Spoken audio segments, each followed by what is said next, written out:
কাটা হয়ে গেছে। অনেকদিন শিম চচ্চড়ি খাওয়া হয়নি, শীত পড়ার পরে একদিনও মনে হয় শিম চচ্চড়ি আমরা খাইনি। তো আজকে শিম চচ্চড়ি করবো শুধু ধনেপাতা বাটা দিয়ে, তোমরা দেখতে থাকো। আর এই যে হ্যাংচা শাক, এই শাক তো তোমরা নিশ্চয়ই চেনো।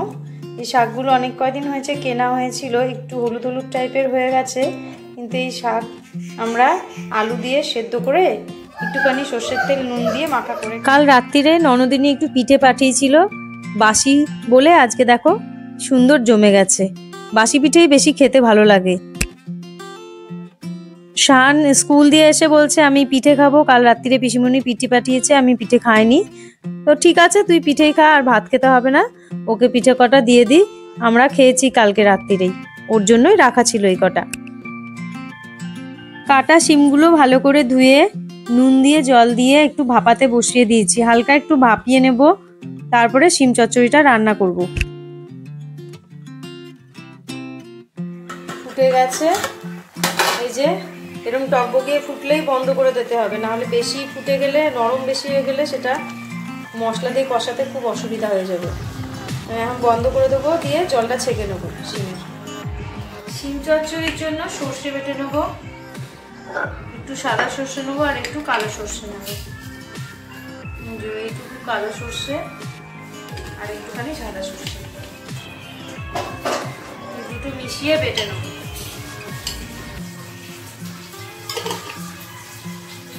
অনেকে পোস্তও দিতে পারে এর সাথে, আমার কাছে এখন পোস্ত নেই, সর্ষে দুটোই আছে, এই সর্ষে দিয়েই মশলাটা করে নেবো। সর্ষেটা অল্প সর্ষে বলে শিলেই বাটবো, একটু ঝাল ঝাল হলে বেশি ভালো লাগবে, তো আমি একটু বেশি করে লঙ্কা দেবো।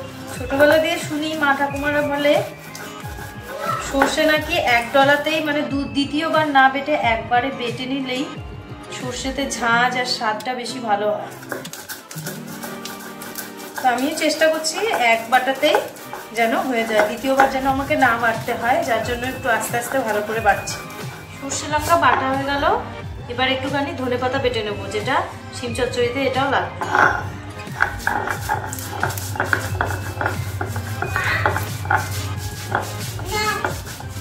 কড়াই বসিয়ে দিয়েছি, শিমের জলও ঝরে গেছে আর মশলাগুলো কমপ্লিট। অতিরিক্ত তেল লাগবে না, অল্প হলেই হবে, শিমটা তো অল্পই। এবার তেলটা গরম হলে ফোড়ন দিয়ে দেবো, শুকনো লঙ্কা দেবো, সামান্য কালো জিরে।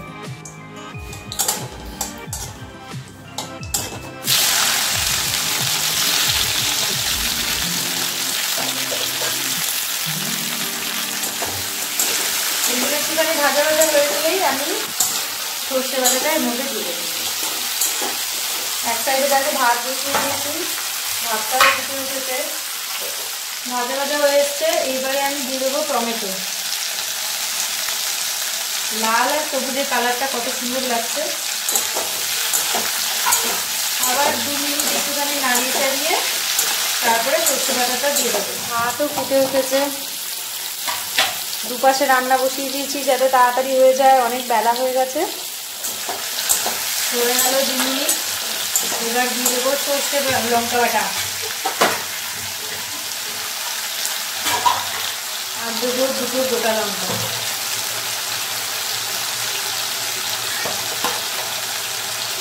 একটু কালারের জন্য হলুদ, অনেকটা হলুদ নাও দিতে পারে, শিম চচ্চড়িটা সবুজ সবুজ দেখতেই বেশি ভালো লাগে।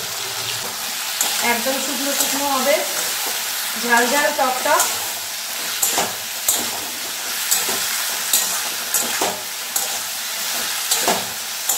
একদম হালকা হাতে নেড়ে নেড়ে ভাজতে হবে, নাহলে শিমগুলো জোড়াগুলো ভেঙে যায়। দিয়ে দেবো সামান্য চিনি, যেটা ছাড়া স্বাদ বোঝা যাবে না। চিনি আর নুন এই দুটোই একটুখানি দিতে হয়। সব রান্নাতেই আমি একটু করে চিনি দিয়েই থাকি। নুন সেদ্ধ করার সময় দেওয়া ছিল বলে আমি অল্প সামান্য দেবো। একা একা ক্যামেরা করতে একটুখানি অসুবিধাই হয়, নিজেকে দেখানো আবার রান্নাটাকে দেখানো। তোমরা প্লিজ আমাকে সাপোর্ট করো, তোমাদের কাছে আমার একটাই রিকোয়েস্ট, প্লিজ আমাকে সাপোর্ট করো। তোমাদের কেমন লাগছে রান্নাগুলো যদি কমেন্ট করে জানিও, তাহলে আমি একটুখানি ইন্টারেস্ট পাই। সর্ষে বাটা আর লঙ্কা বাটার এত ঝাঁঝ বেরোচ্ছে, মনে হচ্ছে আজকের খাওয়াটা দুপুরে দারুণ জমে যাবে। ঝাল ঝাল হলেই কিন্তু শীতকালে খেয়ে মজা পাওয়া যায়। তো ভাজা হয়েই এসেছে, আমি এবারে ধনেপাতা বাটাটা দিয়ে দেবো।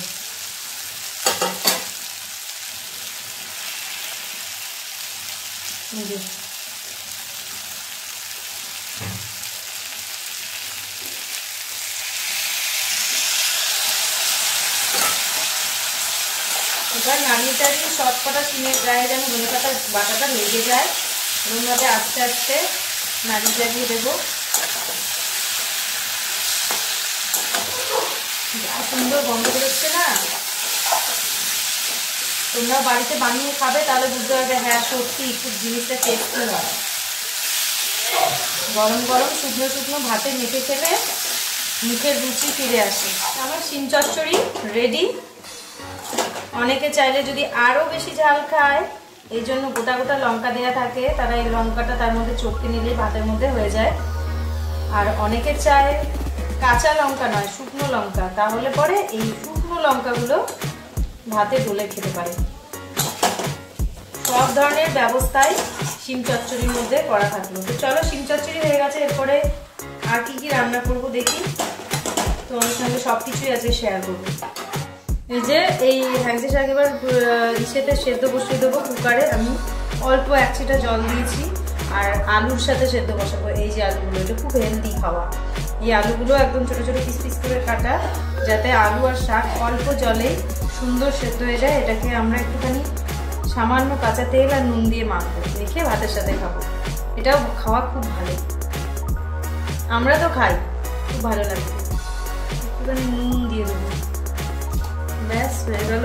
এবার ঢাকনাটা একটু সিটি দেওয়ার কথা।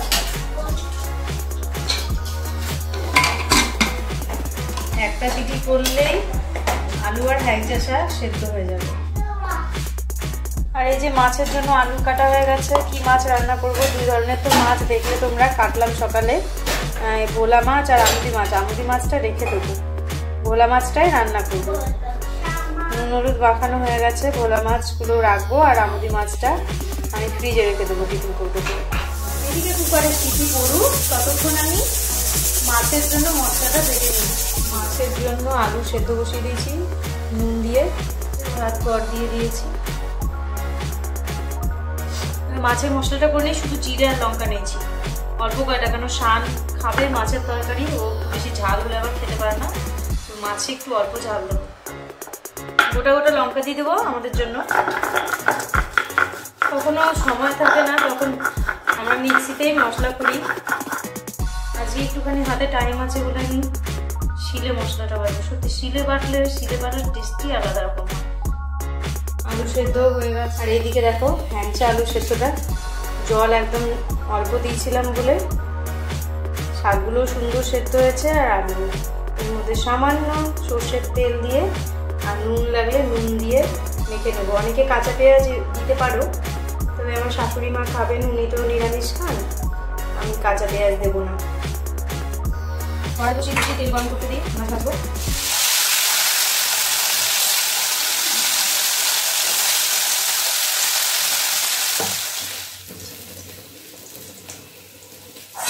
মাছ ভাজা হয়ে গেল, এবার আমি আলুগুলোকে ভালো করে ভেজে নেব, লাল লাল করে।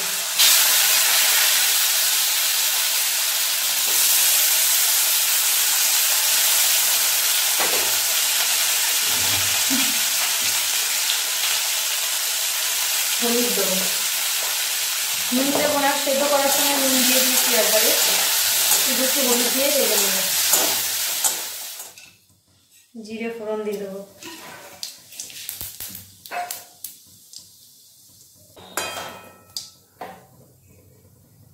এইবারে দিয়ে দেবো লাল লাল টমেটো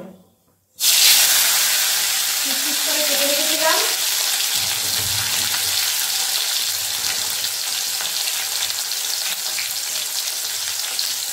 নুন দিয়ে দেবো একটু গলার জন্য,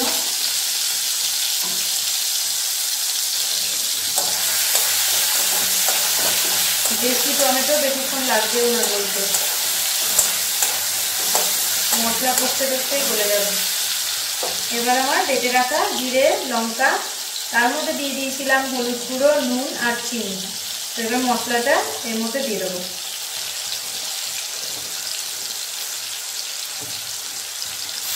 সামান্য জল দিয়ে ধুয়ে দিই।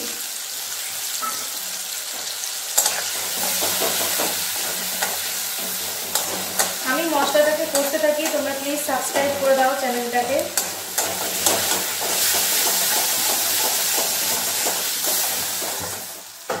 মশলা কষা হয়ে গেছে। সেদ্ধ করা আলুর যে জলটা ছিল সেই জলটা একটু গরম করে নিচ্ছি, সেটাই দিয়ে দেবো।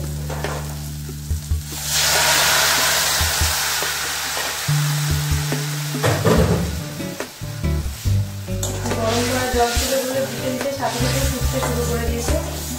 এর মধ্যে আমি এক এক করে মাছ আর আলুটা দিয়ে দেবো।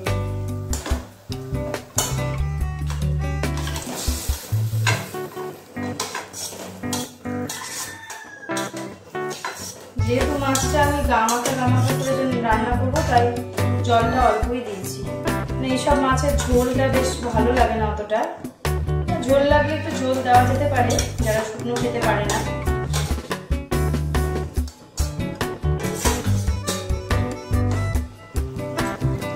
মশলার মধ্যে সব নুন দিয়ে দিয়েছিলাম, আর নুন দিতে হবে না। এবার কুচু কুচু করে কেটে রাখা ধনেপাতাগুলো উপরে ছড়িয়ে দেবো।